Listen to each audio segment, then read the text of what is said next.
So, what I'm talking about today is, I don't know, I guess I never really thought of it.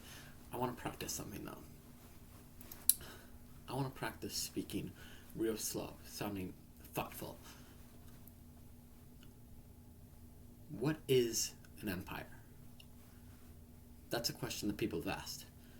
Kingdom's easy to define. It has a king, republic. But empire is not easy to define. And I think the first reason has to be that it's no particular government. Republics can be empires. Dictatorships, monarchies, they can all be empires. So the problem is we're trying to put empire into this box. Now, usually they're very centralized, but that's not always the case. The early Roman Empire was not centralized. In fact, the Republic, which I would consider I myself would consider an empire, was much more centralized. What makes these places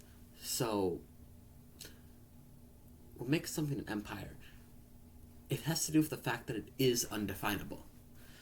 A kingdom, the Kingdom of France, long history, but it's a linear sort of events. We know how we got from the monarchy of Charlemagne all the way to the French Revolution. But then after that it gets a little blurry because we have Napoleon's army.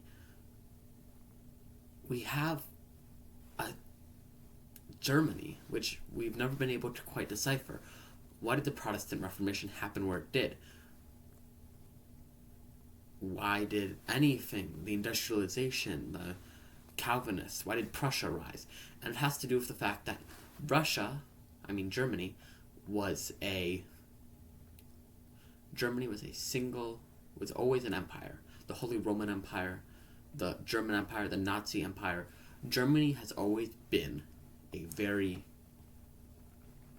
multitude, and that's what empire is. Empire is a multitude.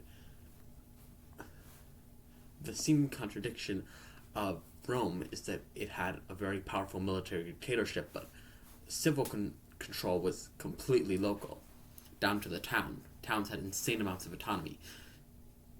When you look at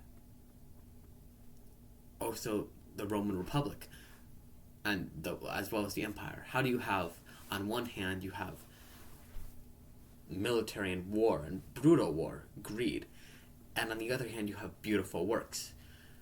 How is America simultaneously local and yet extremely centralized?